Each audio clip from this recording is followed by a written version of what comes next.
Mesdames, Messieurs, bonsoir. Faire acquérir des compétences aux élèves pour qu'ils aient plus de facilité pour s'insérer sur le marché du travail, c'est ce que demande le gouvernement à l'école togolaise.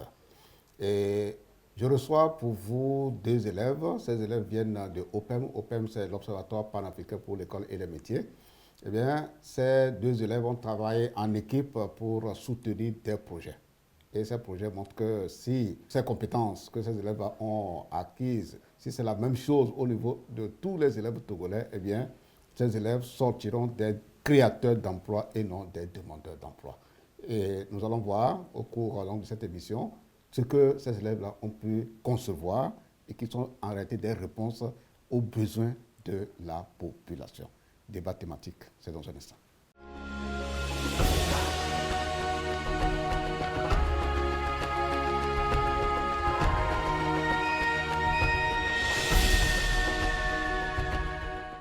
Bien, comme je le disais, je reçois pour vous deux élèves de ma gauche vers ma droite.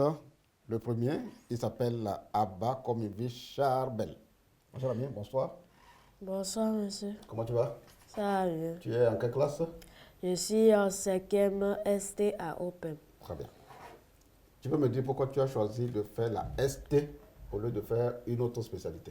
J'ai fait la ST à cause des compétences que je peux acquérir en faisant cette série Oui. en faisant cette série en quelque sorte. Et c'est à peu près pour ça aussi que j'ai rejoint Open. Ok. Bien, à ma droite, j'ai l'élève Agbeko. Agbeko, présente-toi. Je m'appelle Agbeko Eloge, élève en classe de seconde ST à OPEM. Élève à OPEM. Et tu peux nous dire ce qui t'a motivé à t'inscrire en ST? La ST, je l'ai prise parce que j'aime beaucoup la SVT, j'aime beaucoup la chimie et donc c'est à cause de ça que je veux dériver ensuite en C, Pour devenir quoi? sûrement biologiste. Biologiste. Alors, fidèles téléspectateurs, comme je vous le disais, il y a beaucoup de choses que vous allez découvrir au cours donc, de cette émission, des projets qui sont conçus par une équipe d'élèves. Ils ne sont pas les seuls, mais on ne pouvait pas tous les avoir sur ce plateau. Et donc, ils sont les leaders de ce que nous allons vous présenter. Et bien avant, votre école a organisé deux événements, la semaine des projets. On ne voit pas ça souvent dans les écoles. C'est quoi la semaine des projets? Qui est le premier à répondre? Oui, semaine des projets, c'est quoi? La semaine des projets, comme son nom l'indique, c'est une semaine au cours de laquelle OPEM nous laisse faire différents projets dans les domaines que l'on veut. Donc tous les élèves ont le choix de se mettre dans des groupes, choisir un projet, faire des recherches et demander les matériels au DG qui nous fournit toujours. Alors, et vous avez choisi quel projet? Moi j'ai choisi la voiture autonome, qui est une continuation de la voiture que je faisais l'année passée. Tout ça. La voiture autonome, c'est ce que nous allons voir avec Agbeko tout à l'heure. Il va faire la démonstration et le DG de OPEM viendra compléter les informations sur cette voiture intelligente. Voilà. C'est vrai que dans les films européens, nous voyons tout cela en images. Ça veut dire qu'ils sont très très avancés, mais il est important que nos élèves aussi sachent comment ils ont procédé pour concevoir ces voitures intelligentes. Alors, suivons Agbeko dans sa démonstration.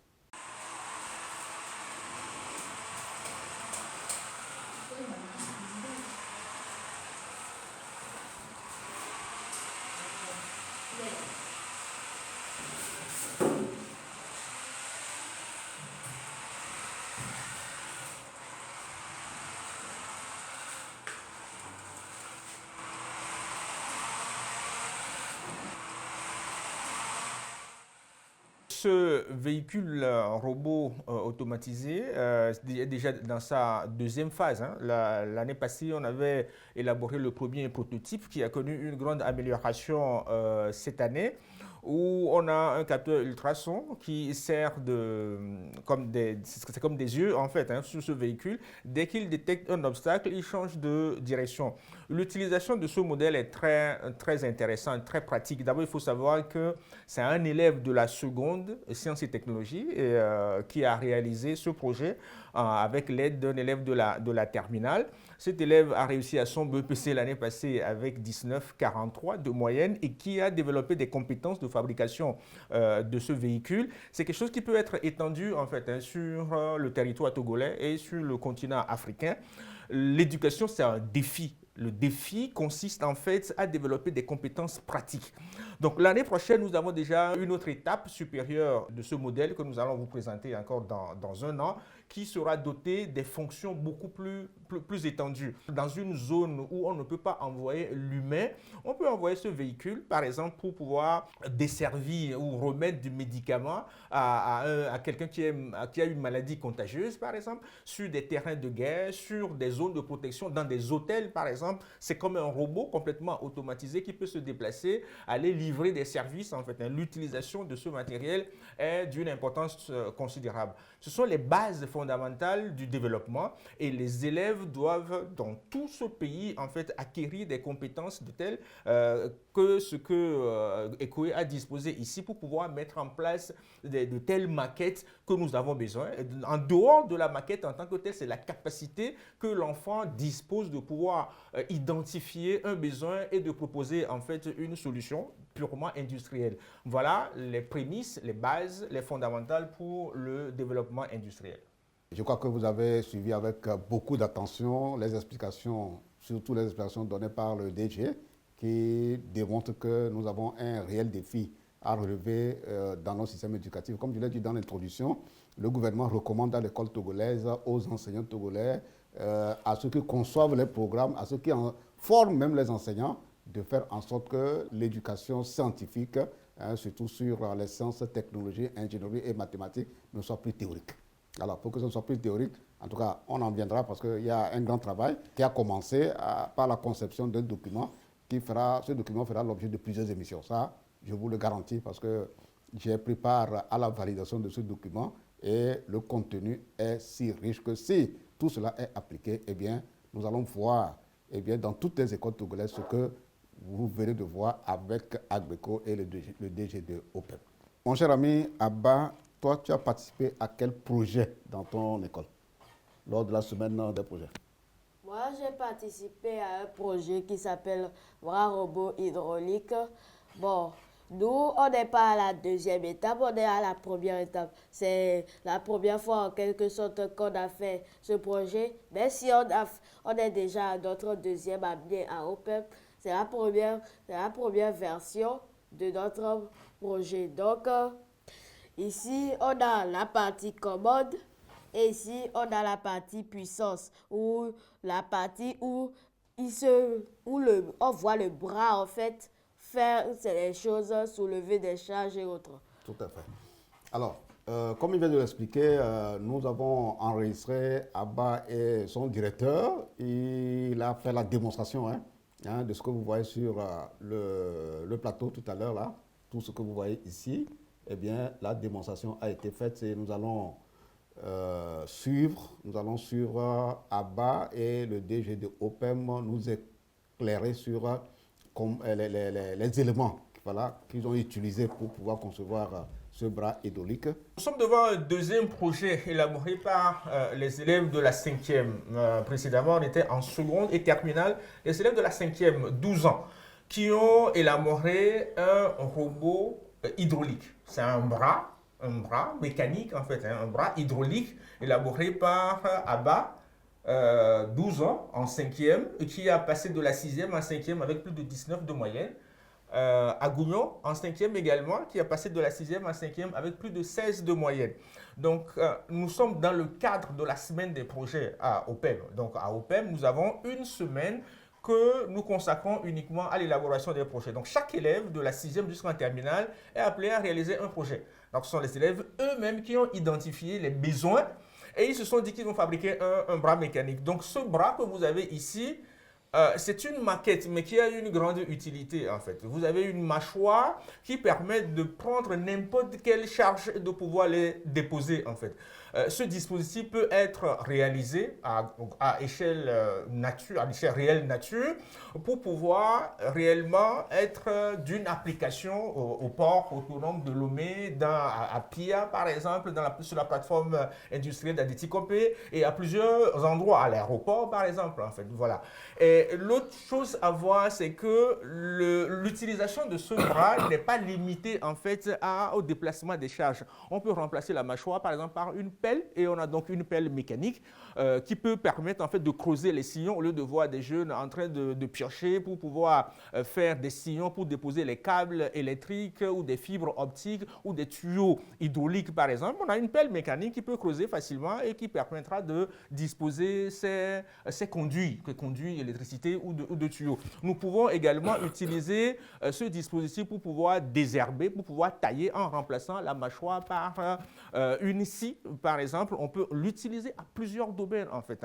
Donc l'idée déjà, c'est quelque chose de très intéressant que les enfants utilisent rien que des seringues en fait, et des matériaux de recyclage que vous pouvez trouver à Sokodé, à Dapaon, à Palimé, à Soutoubois et à Niamtougou. Donc tous les élèves doivent pouvoir disposer du temps et être soutenus, encadrés par des enseignants afin qu'ils puissent expliquer et pouvoir faire sortir en eux leur capacité de créativité. Si tel n'est pas le cas et que l'enseignement se résume en fait à écrire des équations au tableau et à copier dans le cahier, et ça ne permettra pas en fait un développement du Togo et du continent. Donc nous exhortons en fait tout le système éducatif qui a besoin d'être recadré, qui a besoin en fait de se redynamiser vers ce qu'on appelle les STEM, sciences, technologies, ingénierie, mathématiques, qui est le fondamental pour le développement national et le développement continental. Ici, on a la partie commande qui permet de donner des instructions au robot. Par exemple, quand je vais faire ce mouvement, le robot peut bouger. Celui-là, le robot va se baisser. Et ici, il permet d'ouvrir et de fermer la mâchoire.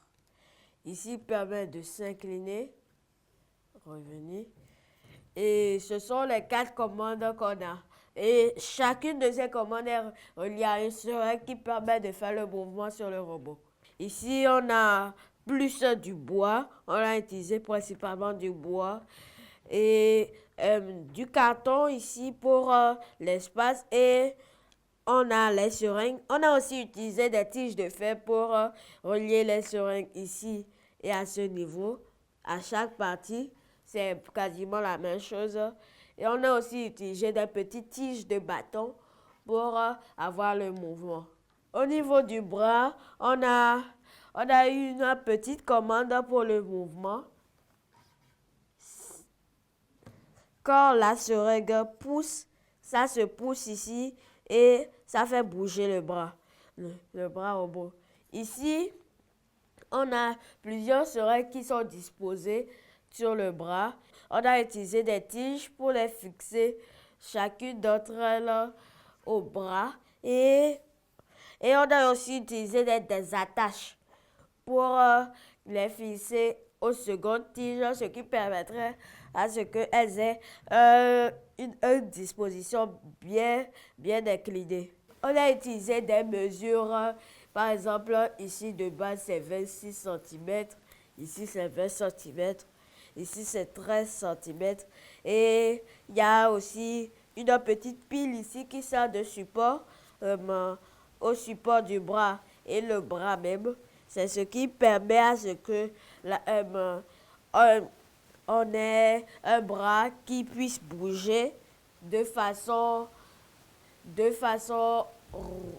rotative. Ouais. Voilà, en général, ce qui se passe ici, ce n'est que de la physique en fait. C'est que de la physique appliquée. Vous devez savoir que la tour Eiffel à Paris fonctionne pratiquement de la même façon en fait. C'est l'eau de la Seine qui est pompée, qui est injectée dans l'ascenseur de la tour Eiffel et qui fait que des gens rentrent et ils montent jusqu'au dernier étage en fait. C'est le même dispositif ici. C'est purement de la physique de l'eau en fait qu'on utilise ici. Donc ces enfants utilisent les seringues et ils exercent une pression sur l'eau qui est incompressible. Et donc, du fait que l'eau est incompressible, la pression qui est exercée est renvoyée, en fait, hein, et donc il crée des mouvements. C'est la mécanique des fluides, clairement, qui est utilisée. De l'autre côté également, nous avons purement de l'électronique et de l'électricité avec de la mécanique qui sont appliquées. Donc, ces compétences qui sont enseignées en physique, en fait, hein, la physique qui se décuple après en mécanique et en programmation, ces notions de base ne doivent pas se limiter, je le dis encore une fois, à un enseignement théorique, mais à un enseignement pratique. Donc tout ce que l'enfant apprend en physique, l'enfant doit se retrouver en fait dans un atelier où il doit pouvoir mettre en application ses savoirs, les formules, les équations qu'il a étudiées. Quand on voit un avion qui prend de l'envol, on pense que c'est du miracle, mais ce n'est que de la physique et de la mathématique. C'est dans ce sens que nous devons reconfigurer l'enseignement pour apporter réellement le développement dans notre pays et sur le continent africain. Comment l'idée est venue à Abba et son camarade? Eh bien, nous allons suivre maintenant son camarade. Cette machine, c'est une idée qui m'est venue. Je voulais le développer lors de la semaine des projets pour qu'on réalise plus ce projet. Nous allons voir l'environnement dans lequel vous évoluez. Je l'ai dit, entre-temps, c'est OPEM, Observatoire panafricain pour l'école et les métiers. Ce n'est pas la première fois d'ailleurs que nous parlons donc de cette école de référence. Hein. Voilà, on a reçu sur ce plateau à plusieurs reprises, depuis 3 ou 4 années déjà, le DG de OPEM qui est venu nous expliquer que cette école, en réalité, c'est le modèle asiatique, le modèle européen, le modèle américain et autres. Et c'est ce qu'on souhaite vivement voir dans notre système éducatif. Heureusement, les autorités togolaises sont à pied d'œuvre pour que, eh bien, tous ces mécanismes, tous ces dispositifs qui permettent aux élèves d'acquérir les compétences en sciences puissent être une réalité. Maintenant, parlez-nous un peu de ce que l'école vous a permis aujourd'hui de pouvoir réaliser ce qui est impossible dans certaines écoles. Qu'est-ce que le PEM vous a apporté en réalité? Tu t'apprêtes aussi à répondre à la même question, ok? Voilà, allons-y. Donc, en fait, déjà, la première chose, et c'est la chose de base, c'est la chose que dans toutes les écoles, on n'a jamais, c'est le temps. La semaine des projets a été le temps où on a pu réaliser ce projet. En fait, s'il n'y avait pas cette semaine des projets, on n'aurait pas pu réaliser des projets. Au lieu d'aller dans d'autres écoles où on a des semaines culturelles qui sont aussi importantes, mais qui ne contribuent pas en quelque sorte au développement du pays. Mais là, on a des maquettes. Bon, la plupart des projets sont des maquettes. Ça ne peut pas sûrement être en grandeur réelle la chose, mais ce sont des maquettes de quelque chose qui peut être utilisé quelque part et qui fera beaucoup de bien à quelqu'un. Donc, la première chose, c'est le temps. Deuxième chose, on a les encadreurs. Il y a eu beaucoup d'enseignants qui sont venus visiter notre stand où on a exposé le projet et on nous a donné certains conseils. Par exemple, tout le bois que vous voyez ici n'était pas censé être là. À part ici, là, ces manettes, il y avait, normalement, on ne devait même pas mettre un seul bois. Donc, qu'est-ce qu'il fallait mettre là? Normalement, on devait mettre du carton, comme il est mis ici. Et dans les manipulations, quand il fallait régler un petit truc, parce que de base, on utilise de l'eau, j'aimerais vous rappeler ça, de base, on utilise de l'eau. Donc, à chaque fois qu'on devait régler un problème ou qu'on devait enlever littéralement ici, ça mouillait. Et ça mouillait le carton, ce qui le rendait encore plus fragile. Donc, pour une solidité et une stabilité plus fiable, les professeurs nous ont conseillé de faire du carton. Ils nous ont aussi conseillé sur les tiges de fer qui permettent de faire comme des anneaux et qui permettent à ce que les seringues ne s'enlèvent pas. Il y a aussi des tiges de fer ici. Et il y a aussi ce contreplaqué qui a été aussi une recommandation. Et on a, pour terminer, les écritures là, ce sont sur les PC de OPEM Et grâce à l'imprimante de OPEM qu'on a eu, les appellations ici, Ok, et aussi les numérotations. C'est très bien. Maintenant, ce que je voulais savoir, est-ce que dans les cours qu'on vous donne pour concevoir des trucs assez formidables comme ça, il y a le volet maintenance? Parce que quand on fabrique un objet, une machine, j'allais dire, il y a nécessité, par moment, de faire la maintenance. Est-ce qu'on vous en parle? Maintenance? Oui, la maintenance, par exemple, il faut graisser. S'il y a une panne quelque part, il faut réparer. S'il y a une pièce à rechanger, par exemple, est-ce qu'on vous en parle? Oui, en fait, souvent, c'est nous qui le faisons. À chaque fois qu'il y a un endroit, par exemple, ici, c'est pas encore on n'a pas pu changer en tige de fer. Donc, c'est de la colle. Donc, dès que ça se casse, on a de la super glue ou de la colle chaude qu'on met ici pour que ce soit stable.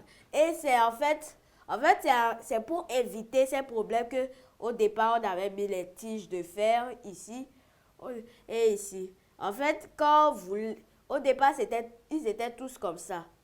Mais après, on a remplacé par des tiges de fer. On est venu un samedi, on a remplacé ça.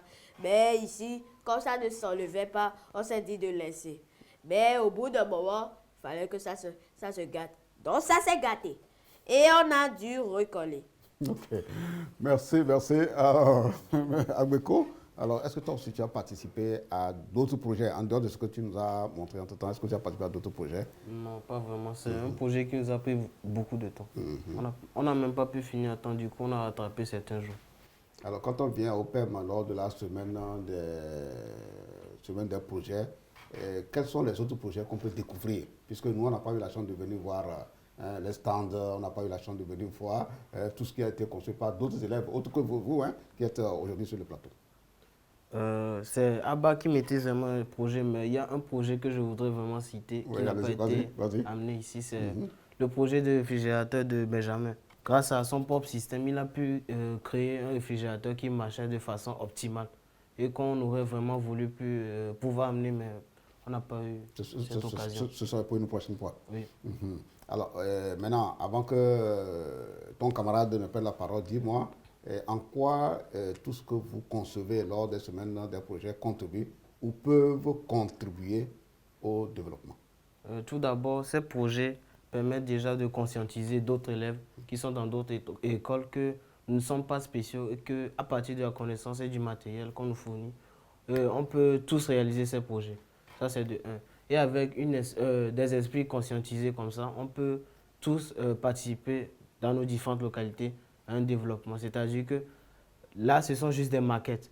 Mais lorsqu'on aura le matériel que nous-mêmes pouvons produire, grâce à la connaissance qu'on a acquise, on pourra très facilement réaliser ces projets et de façon industrialisée. Alors, mon ami Abba, c'est la même chose? Tout ce que vous concevez, tu penses que vraiment ça va contribuer au développement du pays, au développement du monde entier? Oui, techniquement, parce que ce genre de projet, ce genre de maquette en grandeur réelle, on utilise ça dans plusieurs ports. Donc, ça peut être dans le port autonome de Lomé, tout comme ça peut être commercialisé mondialement ou même sur le plan national aussi, africain. Donc, on peut vendre ça et puis après, quelqu'un sur un coup de tête, il va se dire que bon, ça c'est bien, mais il faudrait qu'on ait la grandeur réelle, ce qui pourrait être produit à partir de ça. Et je vous rappelle qu'on est encore à la première phase, donc l'année prochaine, on essaiera d'améliorer ça. C'est ça. Alors, vu que tu étais dans un établissement avant d'être inscrit à OPEM, est-ce que tu penses que les élèves d'autres établissements peuvent concevoir les mêmes choses que ce que vous avez fait?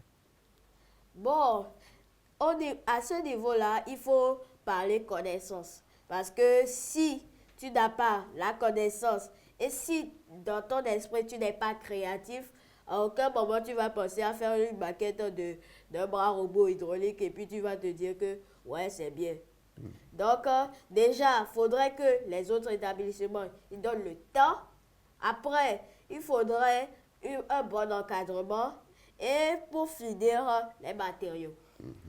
Aujourd'hui, qu'est-ce que tu es capable de concevoir comme projet? Quels sont les projets qui trottent dans ta tête aujourd'hui, Bon, à partir de ce que tu as fait là? déjà, il faudrait commencer par la deuxième phase de ça. Mais en plus de ça, on peut aussi essayer d'autres applications à partir de ça. On peut peut-être, comme le DG l'a dit, le transformer en pelleteuse ou en désherbeur ou un truc dans le genre. Ok. Alors, quels sont les projets auxquels toi tu penses aujourd'hui? Le principal projet sur lequel je suis, c'est comme déjà l'a dit, développer ce projet. Donc ça, on est toujours sur la phase de test. On va prendre l'année prochaine une grosse base des roues beaucoup plus grandes et on pourra l'envoyer jusqu'à une distance de 1 km avec une bonne batterie. Et donc dans les zones aussi, là, la présence humaine, on peut livrer des munitions, présenter des zones de guerre, donner des nutriments, etc. Alors, tes perspectives d'avenir? Bon, je voulais l'évoquer, mais j'avais laissé. Donc, d'abord, il faudrait déjà remplacer les sur. On va remplacer en 4e, on va commencer en Arduino, ce qui va nous permettre d'avoir un bras plus télécommandé, plus robotique.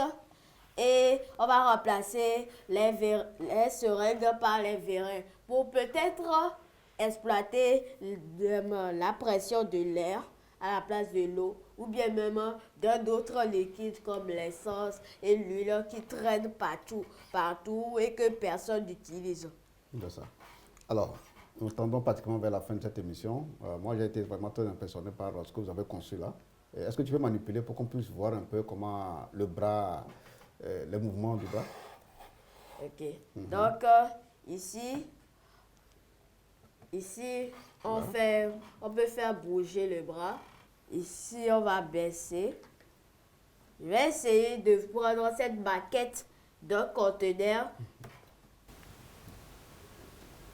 J'ouvre. Je vais bouger un peu.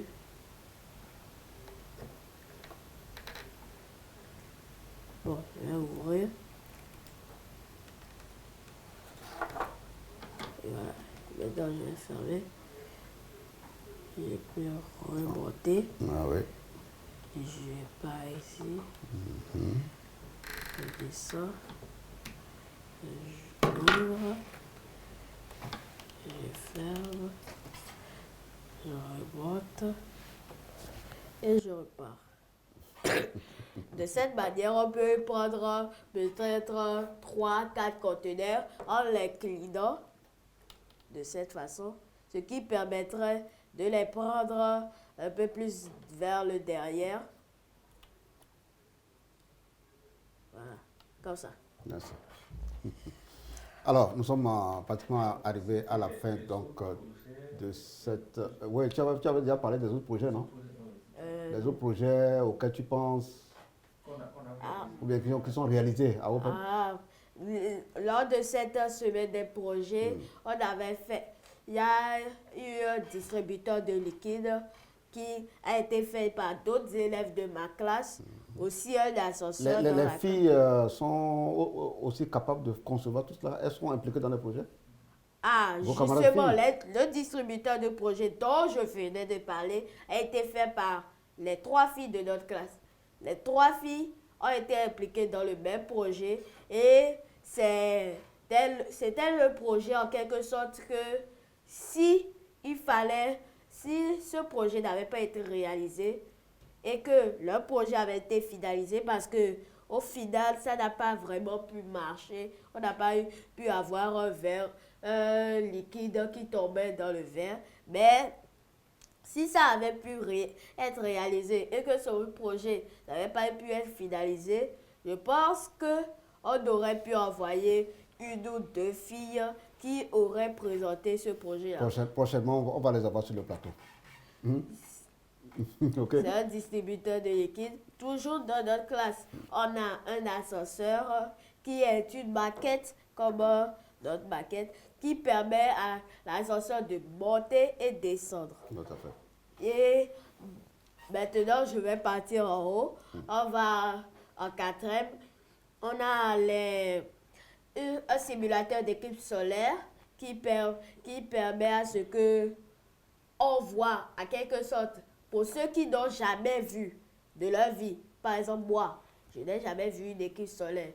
Donc, c'est une sorte de simulateur qui permet de voir pour la première fois de sa vie, d'une manière ou d'une autre, une éclipse solaire. Donc, on a ça. Et quoi encore? On a ça, on a aussi le projet de Éloge. Il en avait parlé, on a ouverture automatique des portes et autres. C'est ça, merci. Fidèles téléspectateurs, nous tenons à remercier le DG de OPEM, remercier les élèves qui sont venus sur ce plateau pour démontrer de quoi ils sont capables, pour apporter des réponses en tant que futurs industriels. Voilà, parce qu'ils vont concevoir beaucoup de choses dont on a besoin pour le développement. Ceci dit, moi, je tiens à remercier donc une fois encore mes deux invités et à remercier à vous aussi, téléspectateurs, qui nous avez suivis. Et on vous donne rendez-vous pour un autre numéro de débat éducation en promettant que prochainement, c'est les filles de OPEM qui seront sur ce plateau parce qu'on veut les voir dans leurs œuvres, de tout ce qu'ils ont réalisé au cours des semaines de projet. Bye, bye.